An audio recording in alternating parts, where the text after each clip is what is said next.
donc comme quand même on est là pour voir le film, il y a une question préalable que je voudrais vous poser. Qui a déjà vu Affreux, sale et méchant? Voilà. J'imaginais la réponse, parce que c'est un film qui a été extrêmement marquant au moment de sa sortie, et puis qui reste dans les esprits. Il y a des images tellement fortes, Nino Manfredi se faisant un lavage d'estomac, Nino Manfredi avec sa compagne à Annecy. Vous savez que pendant très longtemps, il y avait 2 festivals de cinéma italien, dont un, je ne sais pas si je dois dire provisoirement ou définitivement disparu, c'est Annecy, disons provisoirement. Et donc, d'une certaine manière, cela renforce la position de Villerue, avec lesquels on était à la fois en relation extrêmement amicale, et puis aussi un peu concurrentielle quand même. Hein. Bon, est-ce que c'était le festival plus au sud ou le festival plus au nord qui était le plus important en France? En fait, on avait chacun sa place et ça fonctionnait très bien et on entretenait des relations. On échangeait quelques films, même si chacun essayait d'avoir des films dont il était le seul à pouvoir les présenter. C'était très important, ça. Donc, et si Scola, non, Scola a quand même été très lié au Festival d'Annecy, dont il était le président, et qui venait honorer de sa présence presque tous les ans. Et notamment, il est venu en 2015, alors que le festival était déjà une première fois menacé, et il est venu pour soutenir le maintien du festival contre des autorités municipales et aussi associatives qui regardaient le festival d'un mauvais œil. Bon. Donc aujourd'hui, malheureusement, on ne peut plus compter sur lui pour nous aider à relancer le festival. Scola, je l'ai connu, donc je peux me rappeler avec la date avec assez de précision, en 76, et je l'ai connu grâce par des circonstances cinématographiques, puisque à l'époque j'étais déjà très ami, c'est quelqu'un qui a beaucoup compté dans ma vie, qui était Elio Petri. On lui avait consacré un hommage dans un ciné-club, et on avait en quelque sorte créé une amitié. Et en 76, je me trouvais à Rome avec une bourse d'études pour faire des recherches sur le cinéma italien déjà. Et on est allé à une fête des jeunes d'un journal communiste qui s'appelait Paese Sera. Petri et moi, il m'avait invité à l'accompagner et on a rencontré Scola et il m'a présenté Scola. Voilà. Et comme présenté par Petri, évidemment, c'était quand même une bonne carte de visite. Une bonne carte de visite, voilà. Donc je l'ai interviewé quelques semaines plus tard et le lien s'est établi et on est resté quand même très liés pendant finalement une période de plusieurs dizaines d'années. Et je l'ai interviewé une demi-douzaine de fois en Italie ou en France, selon les endroits où on se trouvait. Donc, Affreux, sale et méchant arrive à un moment où Scola, nous sommes en 76, et où il est marqué par quelque chose qu'il a profondément, comment dirais-je, traumatisé, qui est l'assassinat de Pasolini.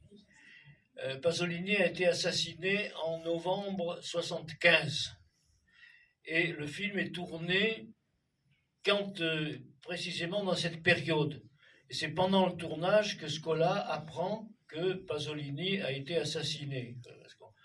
Et vous savez qu'un tournage met en jeu énormément d'argent, la réunion des équipes, les comédiens, les équipes techniques. Donc parce que spontanément, il aurait eu envie d'arrêter, de stopper le film. D'autant que le film était d'une certaine manière, puisque vous l'avez vu, vous savez un petit peu de quoi il s'agit, était profondément marqué par le travail de Pasolini.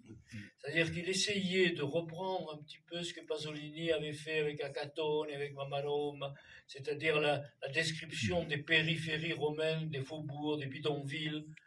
Parce qu'il y a à la fois dans le travail de Pasolini une dimension quasi sociologique sur la composition des populations qui occupent ces zones de la périphérie de la ville. Et donc Scola a eu envie de s'intéresser à ce sujet, d'écrire ce milieu des Borgatari, et de le faire en pensant à Pasolini. Et c'est d'ailleurs quelque chose qui montre bien à quel point Scola a été marqué par Pasolini.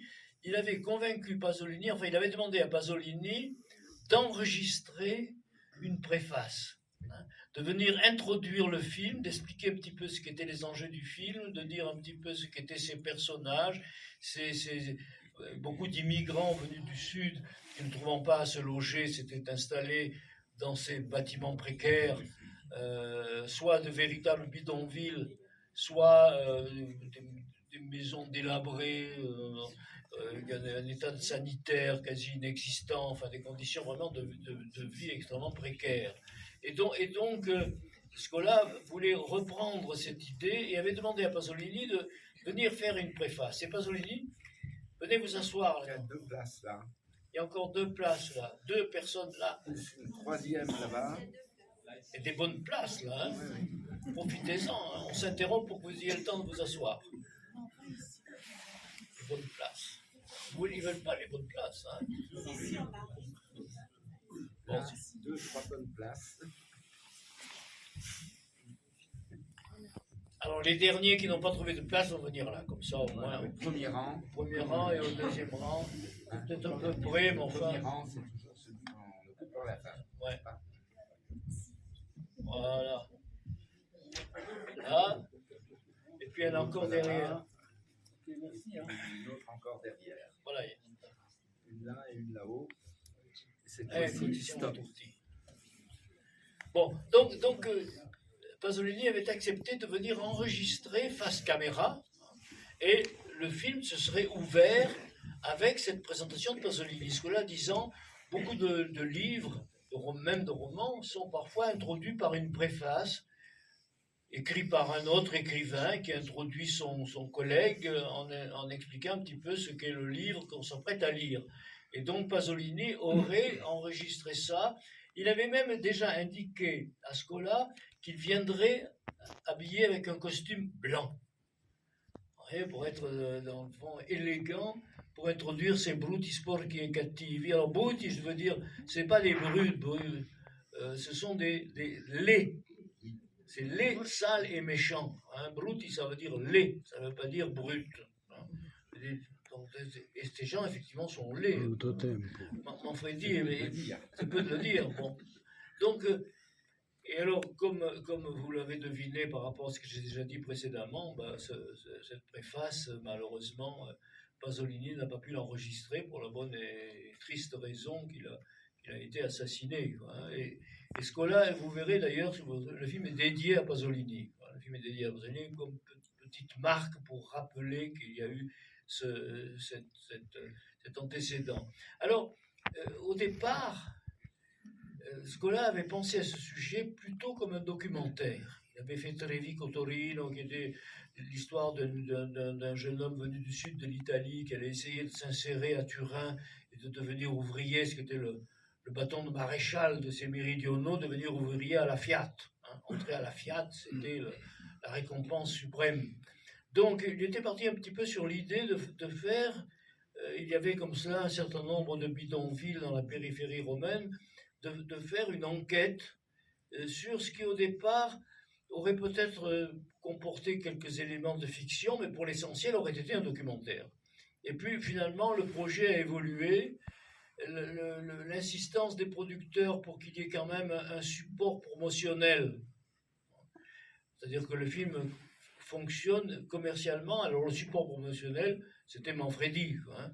Alors à partir du moment où on faisait venir Manfredi, ça ne pouvait plus être un documentaire. Donc finalement, Scola a pensé qu'il fallait en faire un film de fiction de type plus traditionnel, en racontant l'histoire de ces borgatari qui vivent entassés je ne sais pas, 10, 12, 15, 20 personnes dans une seule grande pièce, quoi, où ils dorment pratiquement les uns sur les autres. Et vous verrez un peu à la fin comment la chose finalement évolue. Et il a cherché, là aussi, autre question. Il a d'abord pensé, ça paraît être l'idée qui vient tout de suite à l'esprit, d'utiliser de vraies borgate, de tourner dans des lieux qui soient des borgates, des bidonvilles, dans lesquels on amènerait l'équipe de tournage. Et puis ça s'est avéré, dès lors que le budget aussi avait monté et que c'était plus un documentaire, ça s'est révélé impraticable. Et donc finalement, ils ont cherché, et alors quand je dis ils ont cherché, c'est parce qu'il y a aussi, maintenant peut-être 7 ou 8 ans, pour les besoins d'une rétrospective qui avait lieu au nord de Paris. On a essayé de retrouver, on y est arrivé, hein, ça n'a pas été facile, de retrouver la colline sur laquelle le film avait été tourné. La rétrospective avait lieu à Enghien-les-Bains et on a même tourné un petit documentaire sur cette recherche du lieu où Scola avait tourné. Et le lieu devait être dégagé pour avoir la possibilité d'un horizon, ce qu'il y a dans le film, et puis surtout d'avoir la coupole de Saint-Pierre, hein, comme pour insister justement sur la distance entre ces miséreux qui vivent entassés et puis la richesse de l'église, les pompes de l'église. Allez voir le film de Bellocchio pour voir un peu ce que sont ces pompes de l'église qui sort, je crois, aujourd'hui. Non, vous le passez quand? Il est déjà été passé. Il est déjà dépassé. Bon. Il va continuer. Voilà, ben, vous voyez, ce film, c'est un des plus beaux films italiens de cette ultime année. Et donc, il voulait qu'il y ait, comme ça, comme symbole de l'oppression, hein, comme symbole de la domination, la coupole de Saint-Pierre. Alors, il a trouvé un espace, et là, finalement, on a entièrement construit ce que vous allez voir, ce bidonville, dont vous avez encore des souvenirs, parce que vous avez déjà vu le film, mais c'est fait avec son décorateur habituel, Luciano Riccieri. Ils ont construit toutes ces baraques, cette petite esplanade au milieu de ces bidonvilles, sur cette colline, et c'est plus vrai que nature, hein. Quand on voit le film, on se demande, mais où est-ce qu'ils ont tourné ça? On pense que c'est, en réalité, non. Et quant aux intérieurs, puisqu'il y a des intérieurs qui sont assez spectaculaires, sur cet entassement de ces gens les uns sur les autres, c'est tourné dans des studios sur lesquels il n'y a pas beaucoup d'études. Quand on parle des studios à Rome, on pense toujours à Cinecittà. Hein, Cinecittà, bon, le grand studio, c'est le théâtre 5 de Fellini. Mais il y a un autre studio qui s'appelle la De Paolis, sur la Nomentana. Et la De Paolis, c'est un studio où on tournait les plus grands, même Fellini a parfois tourné à la De Paolis. Et ce serait bien de faire peut-être un travail pour mettre un peu plus en évidence. Donc, les intérieurs, toujours construits par Riccieri, sont tournés à la De Paolis. Le tout fonctionne admirablement. On n'imagine absolument pas qu'en ouvrant la porte, on est sur cette colline qui domine le Saint-Pierre, et puis qu'on entre, et on n'est plus là, on est à la De Paolis, c'est-à-dire en plein centre de Rome. Voilà. Donc le travail de Scola a été de faire ça, et bon, je vais te laisser passer un peu la parole parce que je la tiens trop. Bien, c'est en fait quelque chose que Moravia avait critiqué dans une nouvelle à propos du néoréalisme. Il y a une nouvelle de Moravia qui s'appelle justement Cinematografare in Borgata, dans lequel Moravia invente une troupe de cinéma qui vient visiter, donc pour faire un film dans une borgata, c'est-à-dire dans un bidonville. Et il reproche justement d'avoir recomposé en entier une nouvelle baraque, en disant, mais franchement, ils ont construit une baraque, si toutes nos baraques étaient comme celle-là, ce serait pas l'enfer, la galère que c'est ici. Et ensuite, ils emmènent des comédiens. Et Moravia dit, mais ils ont pris des types, là, on voit très bien que ce type-là n'a jamais travaillé. Quant à la fille, franchement, on n'imagine pas une fille comme ça dans notre cité, enfin dans notre borgata. Et c'est juste, mais l'époque n'est pas la même, hein. Nous sommes là au moment du néoréalisme, au moment où d'ailleurs il va y avoir justement un film qui s'appelle Bellissima, qui montre comment justement il y a ce mythe du cinéma dans les classes populaires. Et justement dans le film dans la nouvelle de Moravia, il est question de la fiancée de la personne qui raconte, qui a été choisie pour faire un petit rôle parce que c'est la plus belle du quartier. Et puis la plus belle du quartier, eh bien, décide finalement de se faire la malle avec les gens de cinéma et de repartir vers le centre. C'est-à-dire, au fond, comment le cinéma, à l'époque, tout en trompant sur la réalité de ce qu'on montrait, était aussi déjà devenu une sorte d'opium du peuple, hein, c'est le cas de le dire. Mais l'époque est différente, évidemment. Et la critique qui est faite là, c'est évidemment une critique contre un cinéma qui devient commercial, contre l'essence même du néoréalisme. Alors évidemment, rien à voir avec ce qui se passe près de 30 ans après. Hein. Oui, parce que l'idée qu'avait Scola, c'est de donner l'image, dans le fond, de gens qui sont asservis au modèle de la société, qui sont déjà les victimes de la société de consommation, qui rêvent de posséder, qui rêvent de s'enrichir, qui rêvent de changer de vie, alors qu'évidemment leur statut ne peut au contraire que les condamner à être toujours plus marginalisés dans leur être physique et aussi dans leur être psychologique. Dans le fond, ce sont des gens...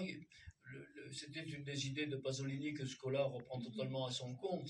Il y avait une culture de ces milieux populaires pauvres, et cette culture, elle est petit à petit anéantie par la société de consommation. De même, il y avait une richesse linguistique chez ces gens. Alors, on va le retrouver quand même, ça, la richesse linguistique, hein, parce qu'il faut dire aussi que le film est une mosaïque de types interprétatifs. En fait, il y a 3 types d'acteurs dans le film. Hein. Il y a une star, hein, qui est Nino Manfredi, qui est à l'époque un des acteurs les plus connus, au même niveau que Sordi, que Tognazzi, ou que Gassman, ce qu'on a appelé parfois les colonels.